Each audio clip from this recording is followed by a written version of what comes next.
Leyendas de la Dragonlance, 1. El Templo de Istar. Margaret Wise y Tracy Hickman. Audiolibro editado por El Amo del Calabozo. 2020. Libro segundo. Capítulo 9. La oscura verdad de Raistlin. Has cometido una estupidez, hermano, declaró Raistlin, volteando la daga en su delgada mano a la vez que la estudiaba sin excesivo interés. Me cuesta creer que seas tan pueril. Arrodillado en el flanco del lecho, Caramon alzó la vista hacia su gemelo. Tenía el rostro macilento, desencajado. Cuando despegó los labios para hablar, fue el hechicero quien parafraseó. No lo comprendo, Raist. El gladiador cerró la boca, endurecida su faz en una máscara de amargura. Sus ojos, acerados por el sufrimiento y la frustración, se clavaron en el arma que aún sostenía el nigromante. Quizás hubiera sido mejor no apartar la capucha, murmuró. Raistlin sonrió, aunque su hermano no pareció advertirlo, exhibiendo una mueca irónica. No eras libre de elegir, no te quedaba otra alternativa, apuntó. ¿De verdad pensabas que podías introducirte en mi aposento y matarme mientras dormía? Ya sabes que siempre he tenido el sueño ligero. No era a ti a quien buscaba, replicó Caramon con voz quebrada. Supuse. No logró terminar su frase. El mago le miró, al principio desconcertado, y estalló en carcajadas. Era la suya una risa espantosa, cruel y estridente, que obligó al Kender, todavía oculto en el extremo del corredor, a taparse los oídos. En esta actitud, ensordecido por el alboroto, Tas se aproximó a la puerta para averiguar qué ocurría. Suponías que era Fistandantilus quien yacía en esta cama, apostilló Raistlin a la interrumpida explicación de su hermano. Divertido, reanudó sus perturbadoras muestras de jocosidad. Había olvidado lo entretenido que puede ser. Caramon se ruborizó y, vacilante, se puso en pie. Iba a hacerlo por ti, confesó. Encaminóse hacia la ventana, descorrió la cortina y observó taciturno el patio del templo, que refulgía en matices nacarados bajo los haces de Solinari. No lo dudo, repuso Raistlin, con un atisbo de su vieja acritud. No recuerdo una sola ocasión en que no fuera yo el motor de tus acciones. Una áspera, imperiosa frase del arcano repertorio del hechicero hizo que la estancia se inundara de luz. Procedía el vivo resplandor de su inseparable bastón de mago, que estaba apoyado en el muro, y a su calor vino a sumarse el de la fogata. En efecto, tras retirar el cubrecama y alzarse del lecho, Raistlin pronunció otro versículo y prendieron las llamas en la gélida piedra de la chimenea. Sus destellos anaranjados animaban su enteca faz y se reflejaban en aquel par de ojos castaños penetrantes. Llegas tarde, mi querido hermano, continuó. Fistandantilus ha muerto, a manos mías. Anunció mientras, estirando sus miembros, los calentaba frente al fuego y ejercitaba sus hábiles dedos. El guerrero dio media vuelta para escrutar a su hermano, sobresaltado por el enigmático tono con que le transmitiera tal noticia. Pero, lejos de lo que él imaginaba, Raistlin permanecía tranquilo junto al hogar, absorto en la contemplación de las llamas. Así que planeaste entrar aquí y hundir la daga en su carne, sin más preámbulos, musitó en un renovado sarcasmo. No se te ocurrió otro modo de aniquilar al mago más poderoso que nunca existió, hasta ahora. Caramon advirtió que su gemelo se sostenía en la repisa, repentinamente debilitado. Se sorprendió mucho al verme, contó el mago sin que el hombretón hiciera ademán de socorrerlo. Se mofó de mí, como hiciera en la torre, pero leí en sus ojos que estaba asustado. Y bien, pequeño nigromante, ¿cómo has llegado hasta aquí? Me interrogó. Te envió Par Salian. No necesito a nadie para emprender este viaje, le respondí. Ahora soy el señor de la torre. No esperaba esta contestación, te lo aseguro. Imposible, comentó sonriente. Es mi venida la que menciona la profecía, soy yo el amo del pasado y del presente. Cuando esté dispuesto, regresaré a mi propiedad. Pero el miedo se agrandaba en sus pupilas a medida que hablaba, pues penetraba mi pensamiento, adivinaba mis designios. No, confirmé sin necesidad de que expusiera en voz alta sus resquemores, la profecía no se ha cumplido según tus esperanzas. Pretendías catapultarte del pasado al presente utilizando la fuerza vital que me arrebataste para conservar tu integridad, tan seguro de ti mismo, o tan poco precavido, que no pasó por tu mente la idea de que yo podía robarte tu fuerza espiritual. Tenías que mantenerme vivo, erudito, a fin de sorber mi savia y, con este propósito, me enseñaste el manejo del orbe de los dragones. Cuando yacía moribundo a los pies de Astinus, inhalaste aire en mi maltrecho cuerpo, que tú habías sometido a suplicio, me llevaste a presencia de la reina de la oscuridad y le rogaste que me revelara la clave de los textos antiguos, esotéricos que, de otro modo no habrías podido interpretar. Y, una vez concluido mi aprendizaje, te proponías adueñarte de mi ruinosa carcasa y reclamarla como tuya. Raistlin se encaró con su hermano y este retrocedió, espantado del odio, y la ira que bullían en sus pupilas, y que centelleaban con más vigor que las danzarinas llamas. A la vez que me preparaba para que fuera digno de albergar su alma, prosiguió tras un breve lapso de silencio, intentaba aumentar mi fragilidad. Pero luché contra él. Luché contra él. Repitió más quedamente, pero con un énfasis singular en sus palabras. Lo utilicé, me fui enseñoreando de su espíritu, recogiendo sus enseñanzas en mi propio beneficio al mismo tiempo que descubría la manera de sobreponerme al dolor. Eres el amo del pasado, admití, mas te falta la energía precisa para desplazarte al presente. Soy yo el amo del presente, y me dispongo a usurpar tu título. Exhaló un suspiro, dejó la mano laxa y las chispas que lo iluminaban devolvieron a su tez, al apagarse, un tono mortecino. Le maté, murmuró, pero tuve que librar una ardua batalla. Por los dioses, vociferó Caramon. Todos creíamos que, si habías viajado a esta época remota, era con la finalidad de instruirte a su lado. Las frases salían entrecortadas de sus labios, la perplejidad demudaba su semblante. Y así fue aunque, tal como te he relatado, mis designios nada tenían que ver con él. Perfeccionamiento de mi arte, repuso el hechicero. Pasé varios meses en su vecindad, bajo un irreconocible disfraz, y no exhibí mi auténtico carácter hasta el momento oportuno. Lo despojé de todo el poder que anidaba en su ser. Eso es imposible, negó el gladiador meneando la cabeza. Partiste la misma noche que nosotros o, al menos, así lo afirmó el elfo oscuro. El tiempo es para ti, hermano, el discurrir del sol, desde el amanecer hasta el crepúsculo, declaró Raistlin excitado. Sin embargo nosotros, los entes privilegiados que dominamos sus secretos, lo consideramos un periplo más allá de los astros. Los segundos se transforman en años, los minutos en milenios. Hace ya meses que recorro estas dependencias bajo la identidad de Fistandantilus. En las últimas semanas he visitado las torres de la alta hechicería, las que todavía no han sido demolidas, y en sus cámaras me he consagrado a mis estudios. He estado con Lourak en el reino elfo, donde le mostré el complejo manejo del orbe de los dragones. Fue una dádiva letal para un ser tan débil, tan vano como él. Antes o después se convertirá en una trampa. He acompañado a Astinus en la gran biblioteca y, sobre todo, me he ilustrado en el inescrutable mundo de Fistandantilus. Él es la mayor fuente de mi actual sapiencia. He recorrido otros lugares, he presenciado horrores y prodigios que no se hallan en el limitado alcance de tu comprensión, ni tampoco de la de Dalamar. El elfo oscuro es solo un aprendiz, según sus cálculos no llevo ausente más que un día y una noche, al igual que tú. Aquello era demasiado para Caramon, quien, desesperado ante su propia ignorancia, trató de aferrarse a una fracción de realidad. Significa todo eso que ahora estarás bien. Me refiero al presente, a nuestro tiempo, aclaró.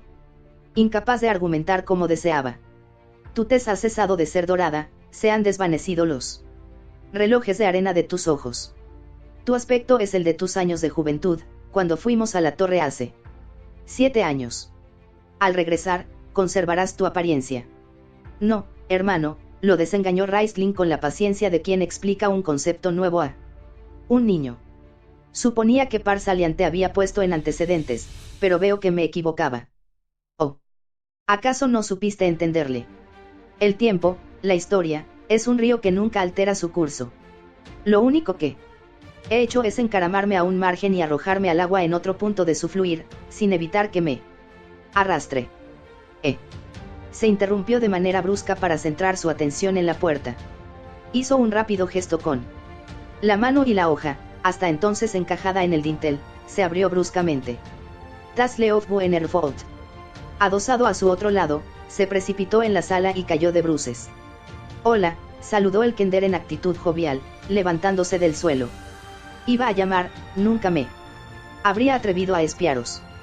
Además, agregó mientras se alisaba el jubón y prendía la mirada de Caramon, he desentrañado por mí mismo los entresijos de este fenómeno.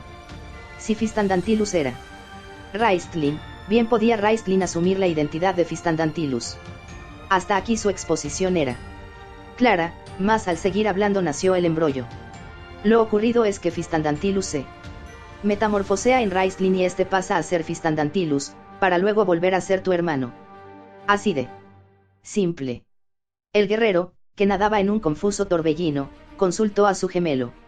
Este, sin embargo, no respondió, demasiado ocupado en examinar a Taz con una expresión tan extraña, tan amenazadora, que el hombrecillo se amedrentó y dio un paso hacia el gladiador, solo por si precisaba su ayuda.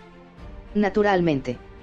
De pronto, Raistlin ondeó su palma y trazó un signo destinado a atraer al kender.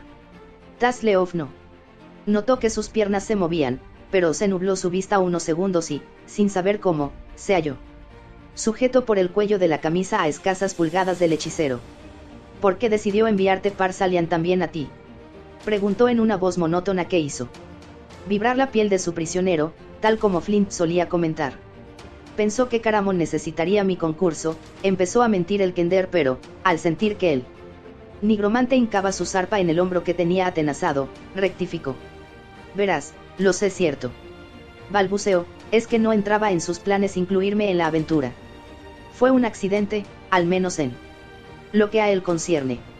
Intentó girar la cabeza hacia Caramon y suplicarle que interviniera, aunque se lo impidió aquella garra fuerte, poderosa, que casi lo asfixiaba.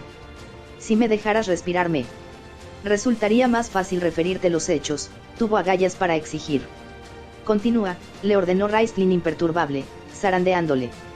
Raistlin, detente, quiso interceder el guerrero, a la vez que se aproximaba al mago con ceñudo ademán. Cállate. Lo imprecó el aludido en un acceso de cólera, sin apartar sus incendiados ojos de su presa. Y tú, prosigue. Encontré un anillo que alguien había desechado. Bueno, quizá no es este el término apropiado.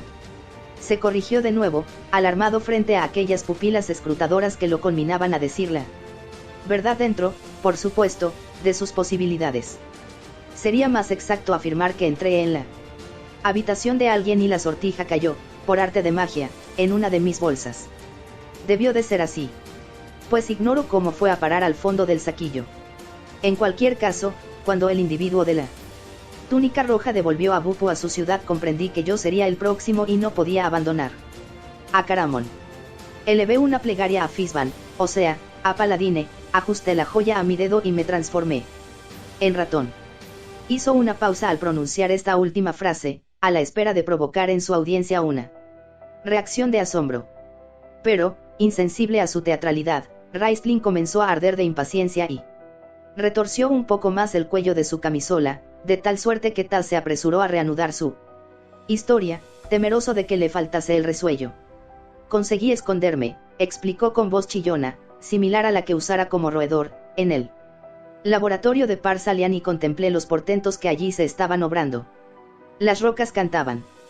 Surgió de la nada una pared plateada que rodeó a la yaciente Crisania, al aterrorizado Caramon, y tuve que tomar una determinación. No había de permitir que mi amigo emprendiera el viaje en solitario. Así pues, se encogió de hombros y miró a su interlocutor, con una expresión de inocencia capaz de desarmar al más cruel adversario. Así pues, aquí estoy. Sin aflojar su garra, Raistlin lo devoró con los ojos como si se dispusiera a desollarlo y traspasar su alma. Transcurridos unos instantes, al parecer satisfecho, el mago soltó a su víctima y se volvió hacia el fuego, absorto en sus cavilaciones. ¿Qué significa un evento tan irregular?, murmuró. Un kender transportado en el tiempo. Algo que prohíben las leyes más sagradas del arte arcano. ¿No será que, contra lo que creemos, puede Cambiarse el curso de la historia. ¿Es verdadero su relato, o es esta su manera de desbaratar mis proyectos? ¿Qué dices? Indagó Taz, interesado, desde la alfombra, donde intentaba normalizar el funcionamiento de sus pulmones. Cambiar la historia a una criatura como yo. ¿Insinúas que? Le interrumpió la actitud del nigromante, que había girado la cabeza en su dirección. Tanta era la agresividad que destilaba, que el Kender cerró la boca y retrocedió hasta donde se hallaba él. Guerrero. Me he sorprendido mucho al tropezarme con tu hermano, ¿y tú? Inquirió a su compañero, ignorando el espasmo de dolor que surcaba su semblante. Raistlin también se ha quedado atónito. Al descubrir mi presencia, ¿te has fijado? Resulta extraño, porque cuando visitó el mercado de esclavos bien debió percatarse de que estábamos juntos. El mercado de esclavos. Repitió Caramon. Tras tantas disquisiciones abstrusas sobre ríos e historia, al fin oía algo revelador. Raistlin, acaba de asaltarme una duda. Sí, como aseveras. Llegaste a Istar meses antes que nosotros, gracias a esa facultad tuya de magnificar el tiempo, podrías haber sido tú quien convenciste a los clérigos del templo de que nosotros atacamos a Crisania. Y también nuestro comprador, el misterioso personaje que dictaminó mi presencia en los juegos. Raistlin se agitó, irritado ante esta brusca interrupción de sus pensamientos. Pero el hombretón insistió. ¿Por qué? Le reprochó, seguro de haber acertado. ¿Por qué me hiciste encerrar en ese lugar? En nombre de los dioses Caramon, replicó el hechicero exasperado, resuelto a encararse con su gemelo. ¿De qué ibas a servirme en el estado en que te hallabas al venir? Necesito un guerrero fuerte, no un borrachín obeso, para mi próxima misión. Y ordenaste la muerte del bárbaro. El musculoso humano sintió el aguijón de la ira. Fuiste tú quien, a través mío, lanzaste una advertencia a ese Quarath.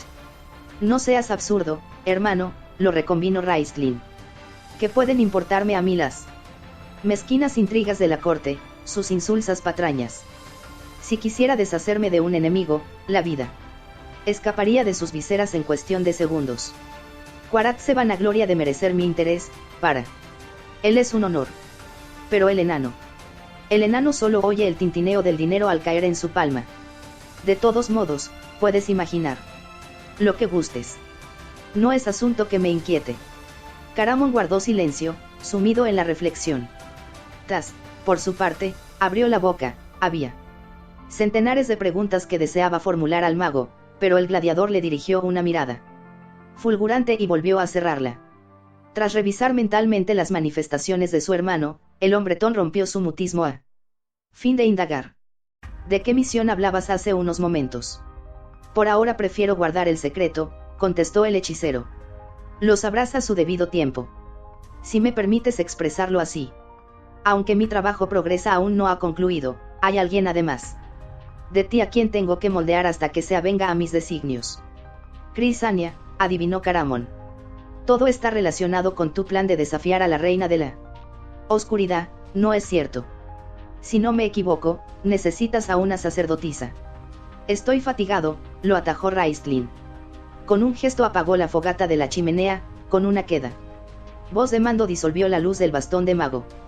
Una penumbra gélida, desoladora, descendió sobre el trío, ya que también Solinari se había ocultado tras los edificios de Istar.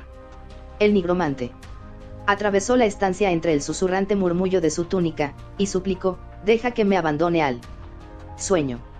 Partid sin demora, no conviene que los espías de Quarath averiguen vuestra irrupción en el templo. Es un enemigo peligroso, procura que no te maten sus esbirros ya que, si eso sucediera, tendría que adiestrar a otro guardián personal y no hay nada que me moleste más. Adiós, hermano. Debes estar preparado, no tardaré en llamarte. Y recuerda la fecha. El guerrero despegó los labios, mas topó con una puerta. Taz y él se hallaban en él, ahora tenebroso corredor. Una vez más, la magia se había hecho presente. Es increíble, dijo el Kender maravillado. Ni siquiera he percibido un movimiento al trasladarme. Estábamos en el aposento y, en un santiamén, nos encontramos fuera de él. Un ligero ademán ha bastado para desplazarnos, debe resultar estupendo ser mago. comentó anhelante, fijos los ojos en la puerta cerrada. Envidio esa facultad de transgredir las leyes del espacio y del tiempo. Vámonos, propuso su compañero abruptamente, a la vez que echaba a andar por el pasillo. Caramon, ¿has comprendido la última recomendación de tu hermano?, inquirió Taz, que había emprendido un rápido trotecillo a fin de alcanzarlo. Recuerda la fecha. Se acerca algún día señalado. Espera quizá que le hagas un obsequio. No seas necio, lo reprendió el hombretón. No lo soy, se ofendió el Kender. Después de todo, no tardarán en llegar las fiestas de invierno y, en esos días, es costumbre intercambiar presentes. Supongo que en Istar la celebran. Igual que en nuestra época. ¿No opinas tú lo mismo? Caramon se detuvo, de pronto, sin previo aviso. ¿Qué sucede? Taz se espantó al detectar el horror que desfiguraba el rostro de su amigo y, en una reacción instintiva, escudriñó el pasillo con la mano posada en la empuñadura de su arma, un cuchillo que portaba en su cinto. ¿Qué has visto? Yo no. La fecha. Vociferó el gladiador sin hacer caso a sus resquemores. La fecha, Taz. Las fiestas de invierno en Istar. Dando media vuelta, sujetó por el brazo al sobresaltado Kender. ¿En qué año estamos? Deja que piense, contestó el desconcertado. Alguien mencionó que pronto concluiría el año 962. Emitió el hombretón un gemido y sus manos cayeron, pesadas como el plomo, junto a sus costados. ¿Qué pasa?, insistió Tazleov. ¿Dónde está tu agudeza? Lo espetó Caramon y, cabizbajo, desazonado, siguió caminando a ciegas por la oscuridad. ¿Qué quieren que haga yo? ¿Qué pretenden?, farfulló. El Kender avanzaba despacio, meditabundo. Recapitulemos. Estamos en el apogeo del invierno del año 962 y qué ridículas resultan estas cifras elevadas para medir el tiempo. Invierno del 962, se me antoja familiar. Ya lo tengo, exclamó triunfante. Fue la última gran fiesta que se celebró antes de... No pudo terminar. Quedó sin aliento. Antes del cataclismo, confirmó el guerrero. Libro segundo. Capítulo 10. Premonición. Denubis posó la pluma en el escritorio y se frotó los ojos. Estaba en la tranquila sala de los escribas, tapándose los entornados párpados con la mano en la confianza de que un breve descanso lo ayudaría. Pero no fue así. Cuando descubrió de nuevo su rostro y asió el fino cañón con objeto de reemprender su tarea, las palabras que intentaba traducir siguieron confundiéndose en un amasijo indescifrable. Severo consigo mismo, se reprendió y exhortó a concentrarse hasta que, al fin, las frases se desenmarañaron y recobraron el sentido. En cualquier caso, halló difícil la labor. Le dolía la cabeza. Desde hacía varios días una migraña se había instalado en su cerebro y, con su monótono zumbido, se introducía incluso en sus sueños. Debe ser este tiempo tan extraño, recapacitó en voz alta. Hace demasiado calor para la época invernal. Cierto, el clima podía tildarse de tórrido, dado lo avanzado del año. El aire estaba impregnado de una humedad plomiza, agobiante, como si las brisas frescas hubieran sido devoradas por la singular tibieza ambiental. A unas 100 millas de distancia, en Cathay, la superficie del océano se extendía lisa, serena, bajo un sol abrumador que impedía la navegación. Las embarcaciones, a falta de viento, debían permanecer en el puerto mientras la mercancía se pudría sin remedio. Enjugándose el sudor de la frente, Denubis trató de aplicarse a su trabajo con la mayor diligencia posible. Había iniciado la traducción a lengua solámnica de los discos de Misakal, una actividad que requería todo su esfuerzo, si bien no podía evitar que su mente se distrajera. Las palabras que debía interpretar evocaban en su recuerdo el relato que oyera discutir unas horas antes a un grupo de caballeros, una narración siniestra que persistía en alejarle de sus obligaciones a pesar de sus denodados intentos para conjurarla. Según estos caballeros, un miembro de su orden, llamado Sat, había seducido a una joven sacerdotisa elfa y posteriormente la había desposado llevándola al alcázar de Dargard, su castillo.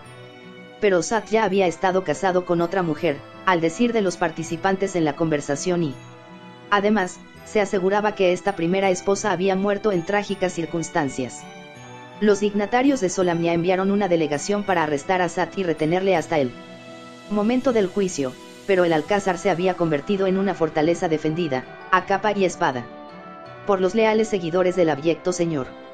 Y lo más inquietante de todo era que la dama elfa, quien el caballero había engañado, permanecía junto a él, firme en su amor y fidelidad pese a haberse demostrado su culpa.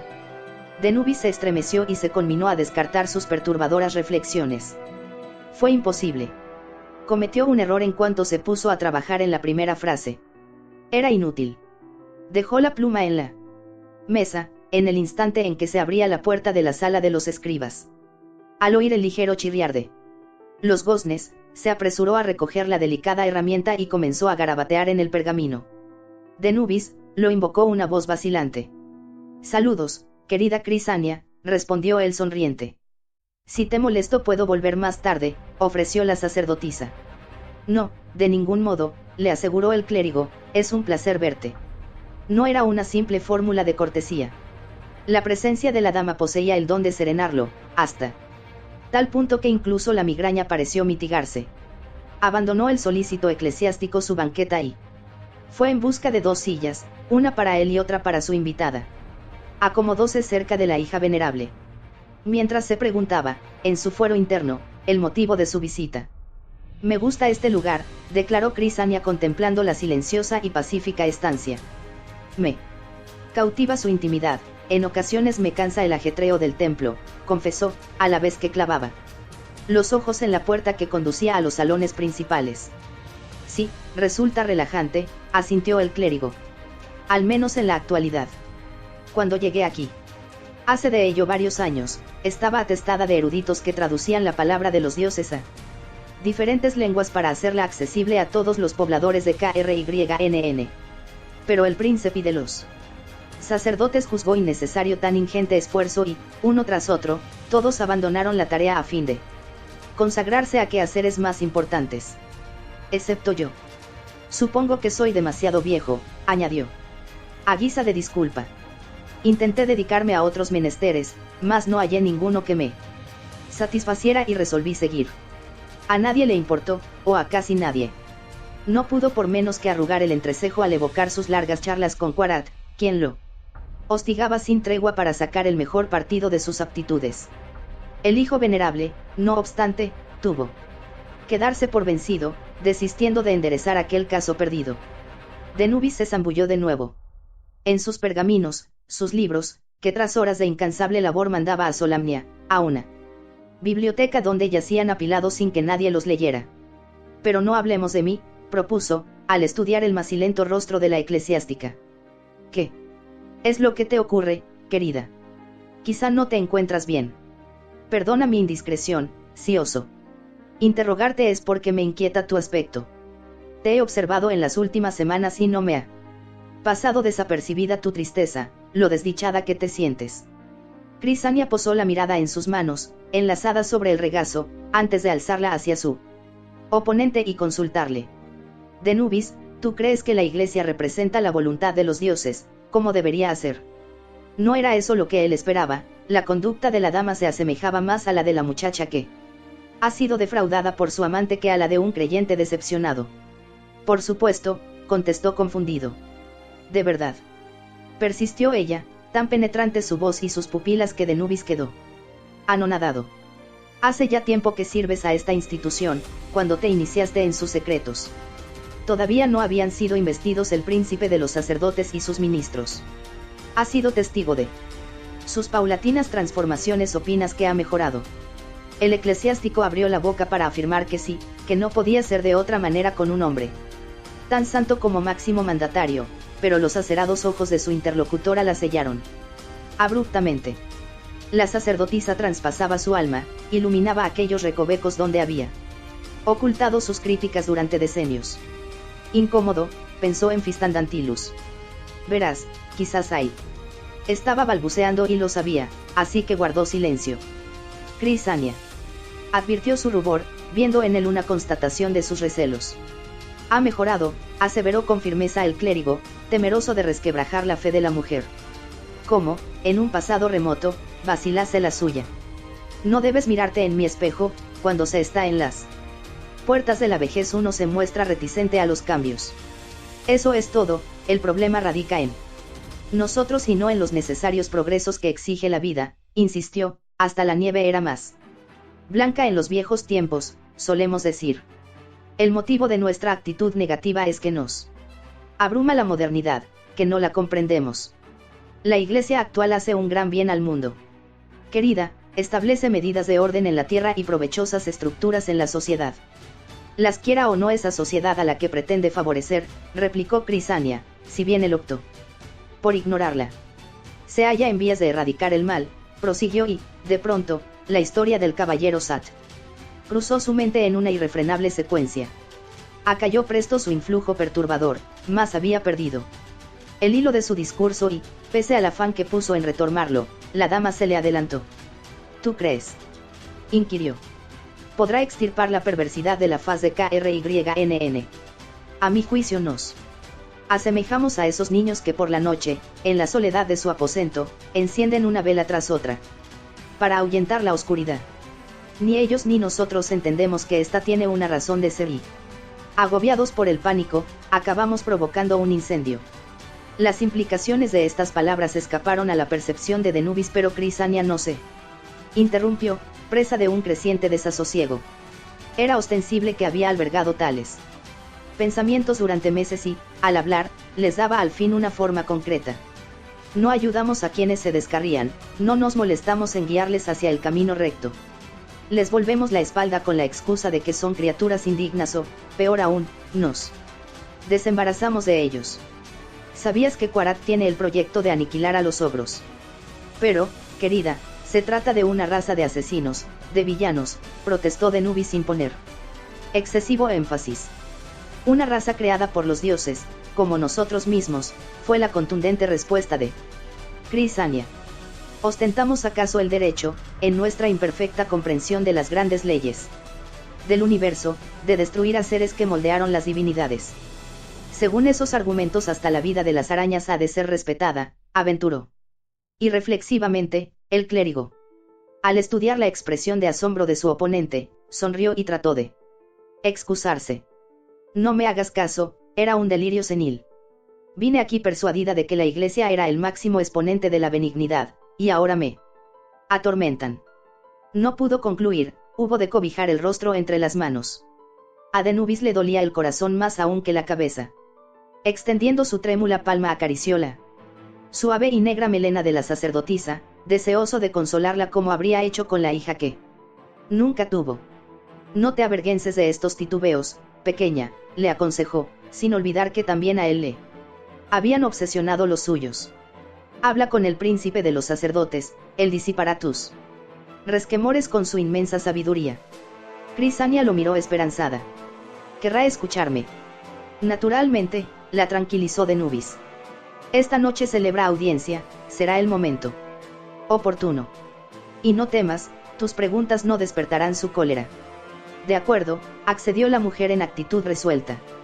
Tienes razón, no debería haber librado esta batalla sin ayuda. Me sinceraré con nuestro dignatario, él alumbrará las tinieblas de mi espíritu. Se levantó y, movida por un impulso, estampó un beso en la mejilla del clérigo. Gracias, amigo, susurró. No quiero interrumpir por más tiempo tu trabajo. Mientras la veía alejarse por la sala, ahora soleada, Denubis sintió un inexplicable pesar. Le asaltó un acuciante temor al imaginarse que, mientras él se hallaba en aquel lugar luminoso, la sacerdotisa se encaminaba hacia una vasta negrura. La luz que lo envolvía se tornaba más intensa a medida que la dama se sumía en unas tinieblas densas, escalofriantes. Desconcertado, el eclesiástico se llevó la mano a los ojos. No había sufrido una momentánea alucinación, aquel resplandor lacerante, deslumbrador, brotaba de una fuente insondable para derramar belleza tan llena de misterio que no podía enfrentarse a ella. El aura, al penetrar en su cerebro, incrementaba su migraña hasta hacerla insoportable. Debo prevenir a Crisania, detenerla. Quizás estas visiones son premonitorias, pensó. La luz lo subyugó, ahogando su alma en un océano de llamas. Pero de forma tan brusca como habían nacido, los destellos se fundieron en los tibios rayos solares y se instauró la atmósfera caldeada, agradable de unos minutos antes. Denubis estudió, perplejo, su entorno. No estaba solo. Tras pestañear varias veces a fin de acostumbrarse a la penumbra, una penumbra que no era tal pero que a él así se lo pareció después de la experiencia vivida, distinguió la figura de un elfo que le escudriñaba fríamente. Era un anciano de pronunciada calvicie, poseedor de una barba cana, larga, atusada. Iba ataviado con una túnica blanca, se ceñía a su cuello el medallón de paladine. Y miraba a Denubis tan lleno de tristeza que éste sintió deseos de llorar, aunque ignoraba el motivo. Lo siento, se disculpó el clérigo con un hilo de voz si bien, al apoyar la mano en su castigada cabeza, descubrió que había cesado de dolerle. No te he oído entrar. Puedo ayudarte. ¿Buscas a alguien? Ya lo he encontrado, repuso el elfo sereno, controlado, pero sin que la congoja se desdibujara de sus rasgos. Sí, como presumo, tú eres Denubis. Lo soy, confirmó el eclesiástico. Pero no logro identificarte, debes perdonar mi torpeza. Me llamo Loralón, anunció el recién llegado. Denubis quedó sin aliento. Se hallaba frente a uno de los sumos sacerdotes elfos, una criatura que, años atrás, se había opuesto al ascenso de Quarath. Pero su rival era demasiado fuerte, lo respaldaban fuerzas poderosas que impidieron que fuera escuchado el mensaje de paz, de concordia entre los pueblos, del que Loralón era portador. Desalentado, el derrotado clérigo se refugió entre los suyos, en la hermosa tierra de Silvanesti que tanto amaba, prometiéndose a sí mismo que nunca volvería a pisar el suelo de Istar. ¿Qué hacía en la sala de los escribas? Sin duda has cometido un error y es al príncipe de los sacerdotes a quien quieres ver. Iré. No, lo interrumpió el anciano, solo hay una persona que me interesa en este templo y eres tú, Denubis. Acompáñame, nos aguarda un largo viaje. Un viaje. Repitió el aludido boquiabierto, en el borde de la locura. Es imposible, no he salido de Istar en los 30 años de servicio que... Ven, Denubis, atajó Loralón sin mudar su amable tono. ¿Dónde? ¿Cómo? No comprendo, exclamó este. Su interlocutor se erguía en el centro de la iluminada estancia, espiándole con una pesadumbre profunda, indescriptible, a la vez que alzaba la mano y la cerraba sobre el medallón que exhibía en el cuello. De pronto, al ver su gesto, Denubis comenzó a vislumbrar la razón de su venida. Paladín le había concedido el don de predecir el futuro. Lívido de terror, el bondadoso clérigo meneó la cabeza. No, susurró. Es demasiado espantoso. No está todo decidido. Las balanzas se desequilibran, pero no se han volcado. Nuestro periplo puede ser temporal, o durar más tiempo del que acertaríamos a calcular. Sígueme, aquí no te necesitan. El sacerdote elfo estiró el brazo y Denubis sintió una paz, una beatitud que ni siquiera había experimentado en presencia de su príncipe. Inclinó la cabeza y asió la mano que Loralón le tendía, sin poder reprimir las lágrimas. Crisania estaba sentada en un rincón de la suntuosa sala de audiencias del príncipe de los sacerdotes, unidas las manos en su regazo y con el rostro pálido, pero sosegado.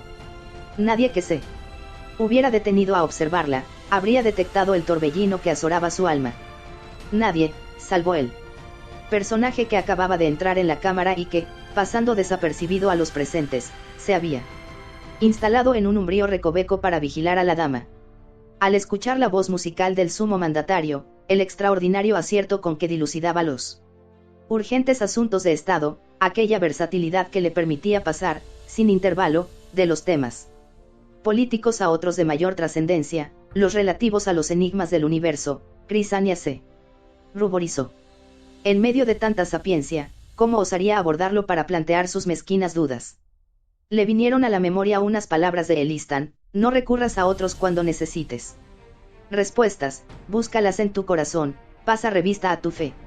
O bien hallarás la clave de tus anhelos, o llegarás al convencimiento de que son los dioses quienes la poseen, no el hombre. Y así, absorta en sus cábalas, la sacerdotisa interrogaba a sus propias entrañas.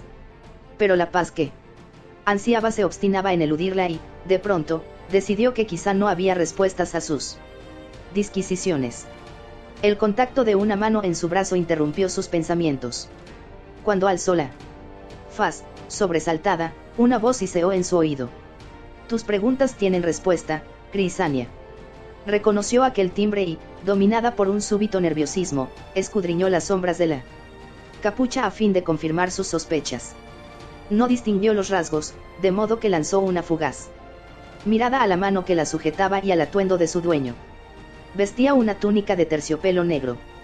Como imaginaba, mas no halló las runas plateadas que él solía lucir. Una vez más centró su atención en el semblante, no vislumbrando sino el resplandor de unos ojos ocultos, una tez lívida. La mano abandonó su brazo y se izó a la altura del embozo para, despacio, descubrirlo. Crisania se sintió decepcionada al percibir que los ojos del supuesto hechicero no eran dorados, no tenían aquella forma de relojes de arena que se habían convertido en un símbolo. La piel no presentaba tintes dorados ni tampoco síntomas de debilidad, de dolencias corrosivas, tan solo se dibujaban en ella las huellas del cansancio que producen las largas horas de estudio. Era aquel un hombre sano, atractivo, incluso, a pesar de la mueca de perpetuo cinismo que se plasmaba en los surcos de la boca. Y, en cuanto a su cuerpo, su extrema delgadez quedaba compensada por los músculos que lo fortalecían. El oscuro atavío revelaba el contorno de unos hombros anchos, de perfecta constitución. No la figura encorvada del mago que tanto turbaba a la sacerdotisa. El aparecido sonrió y sus labios se separaron levemente, en una ambigüedad inconfundible. «¿Eres tú?», exclamó Crisania, incorporándose.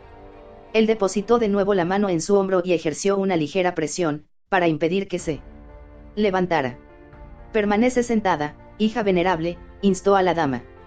«Me uniré a ti, este es un rincón tranquilo en el que podremos dialogar sin interrupciones».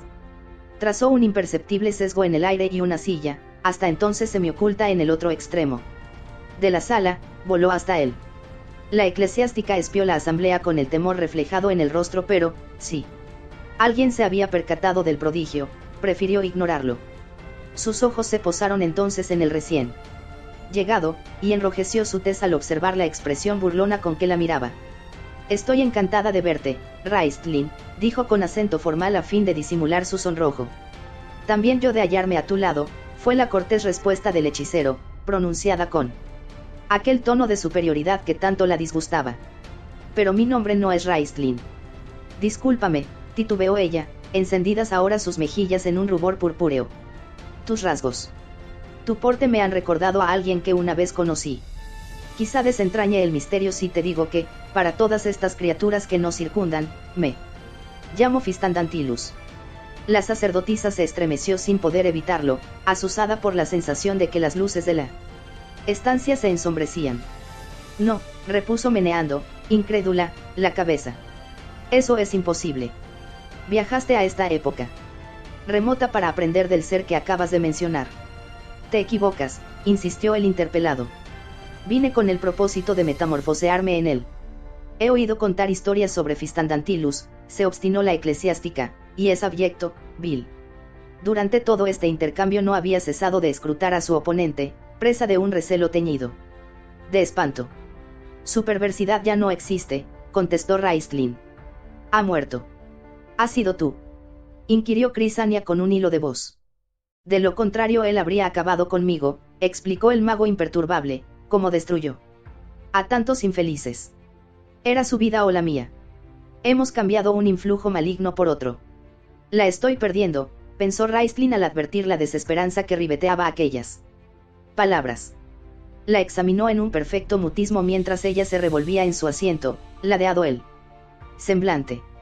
Vislumbraba tan solo su perfil, más frío y puro que la luz de Solinari, más esta esquiva postura no le impidió penetrar su espíritu, del mismo modo que disecaba a los pequeños animales que abría con su cuchillo en búsqueda de los recónditos secretos de la existencia.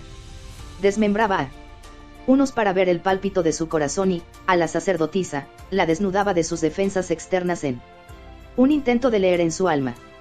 Crisania escuchaba la voz melodiosa del príncipe, dejándose impregnar de la paz que irradiaba.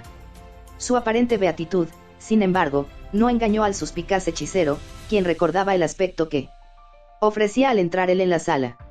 Avesado a adivinar las emociones que sus congéneres pretendían camuflar, no le había pasado desapercibida la delgada línea de su entrecejo, ni tampoco la sombra que entelaba sus ojos grises.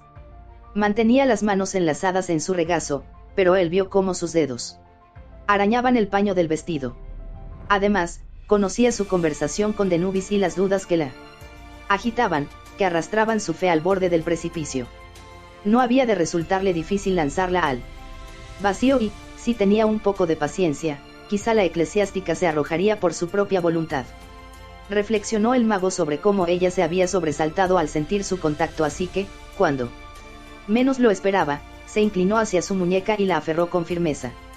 Crisania, en una reacción instintiva, trató de liberarse de su zarpa, pero no cedió. Indefensa, la dama alzó los ojos y le miró sin acertar a moverse.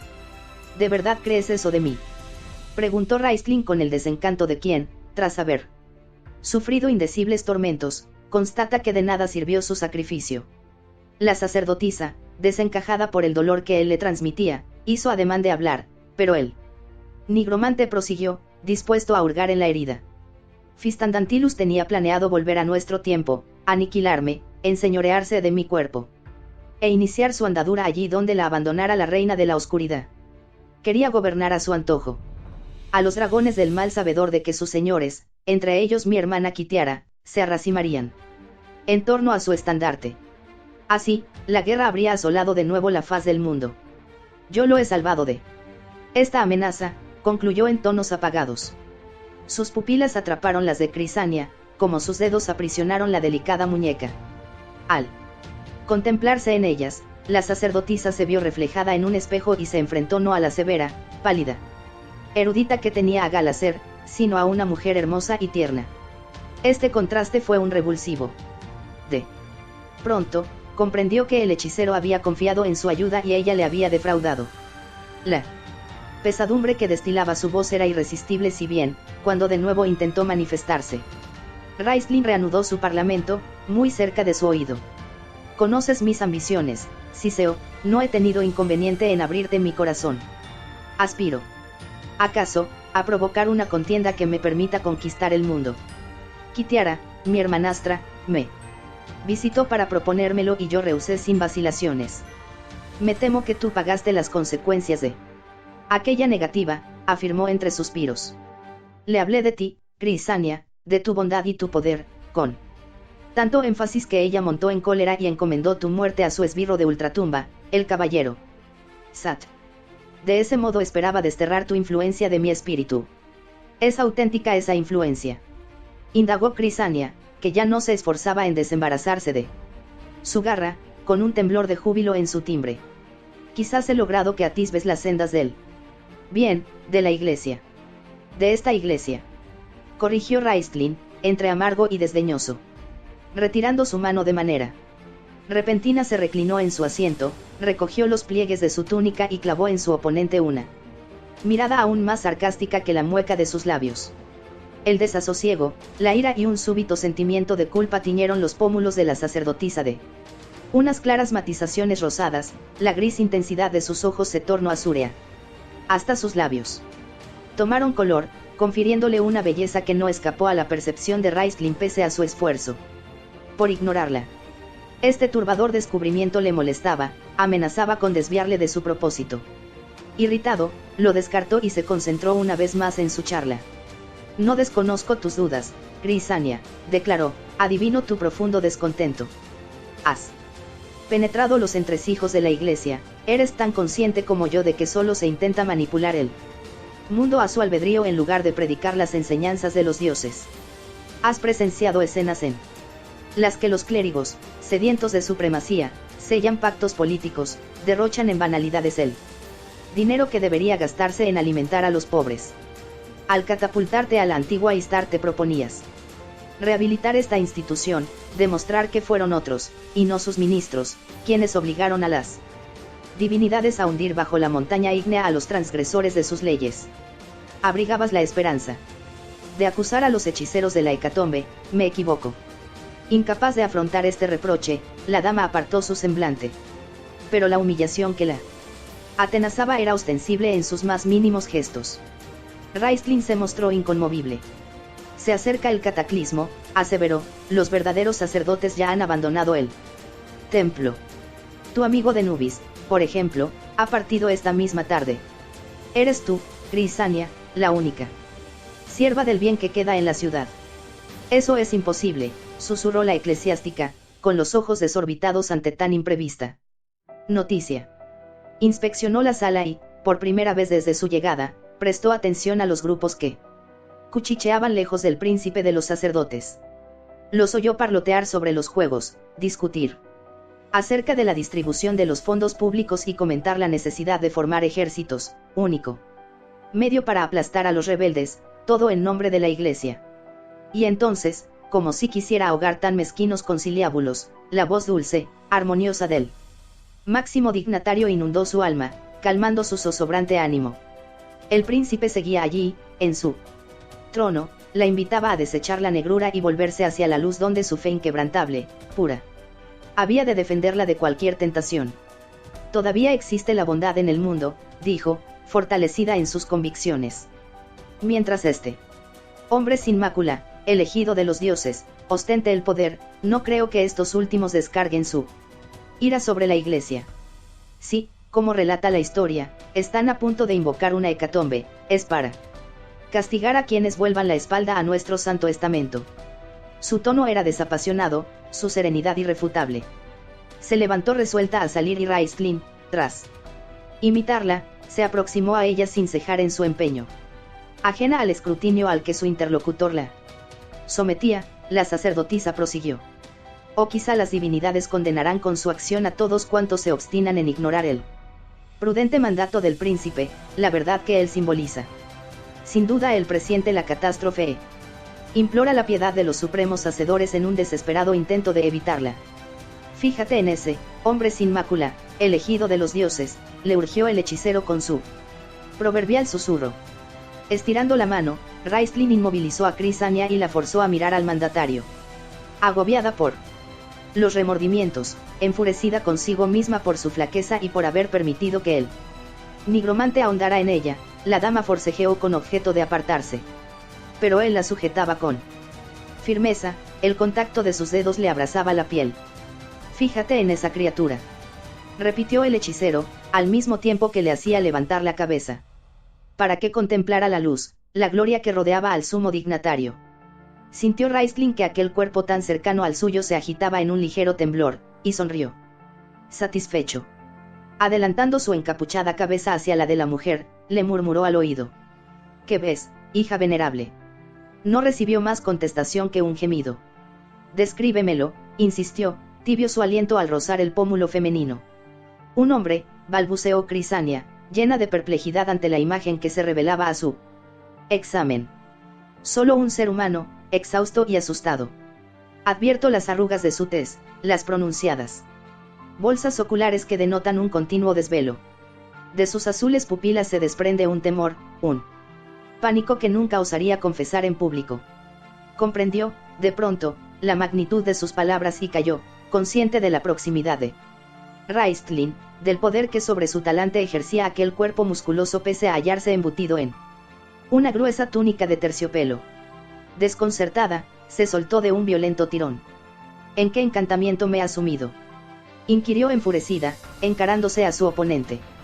En ninguno, hija venerable, lo único que he hecho es desvirtuar el hechizo donde él se refugia. De su miedo. Ese miedo será la causa de su caída y la posterior destrucción del mundo. Crisania lo consultó con la mirada, remisa a aceptar tales afirmaciones. Quería que mintiera, lo necesitaba, si bien no tardó en recapacitar que, aunque así fuera, poco importaba. No podía engañarse a sí misma. Confundida, abrumada, la dama dio media vuelta y, cegada por las lágrimas, abandonó a toda carrera la sala de audiencias. Raistlin la espió mientras huía, insensible a su propia victoria. No cabía alegrarse por algo que había previsto de buen principio. Sentándose una vez más, ahora junto al fuego, asió una naranja de un frutero depositado sobre la mesa y, abstraído en sus cavilaciones, comenzó a mondarla sin desviar la vista de las llamas. Alguien más, uno de los presentes en la cámara, observó la despavorida fuga de Crisania. También, aunque se mantuvo al margen, contempló cómo el hechicero comía la fruta, sorbiendo primero su jugo para luego engullir la pulpa. Lívido su rostro en una mezcla de ira y aprensión, Quarak dejó la estancia y se encerró en su aposento, donde paseó inquieto hasta el alba.